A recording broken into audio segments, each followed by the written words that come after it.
several regional banks plunging by more than double digits.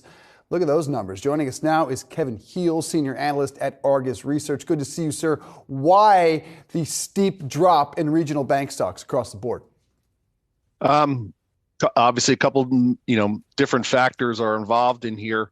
You have the collapse of SIVB, and then the contagion on the West Coast, and you had that list of banks that are all California, San Francisco focused and heavily involved in the tech industry. Your previous guest mentioned he transferred money from SIVB to First Republic. It's also lost about half of its value today.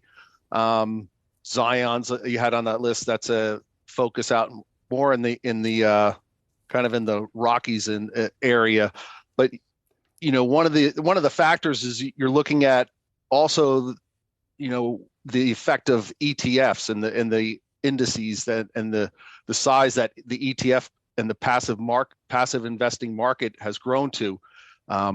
Approximately 17% of the available float of Silicon was in various ETFs. So you have that contagion in these steep declines in the value of these ETFs, which causes all banks, all regional banks, and other ETFs that SIVB was in. And so, you had the concerns over, Signature, which is a heavily crypto-focused bank, and Silvergate as well.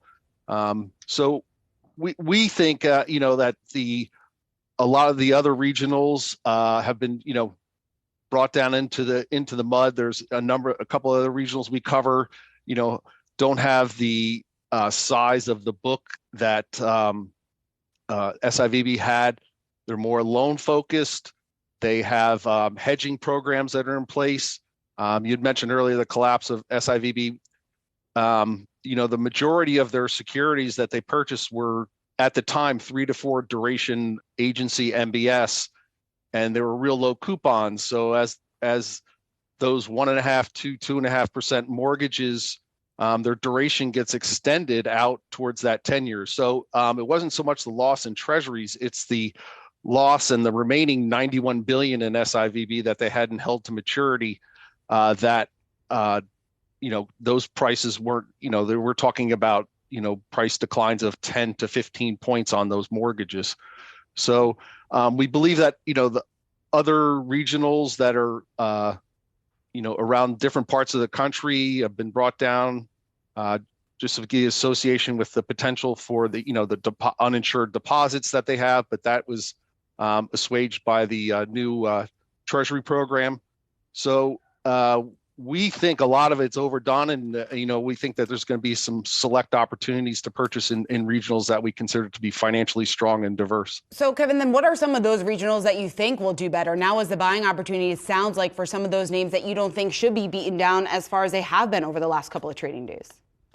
Yeah, a couple I covered, Citizens Financial, with a focus on the East Coast, Huntington Bank, and focus in the Ohio and Michigan and Denver area. Regions Financial in the South, has a pretty astute hedging program in place where they've, mitigated the impact of rising rates.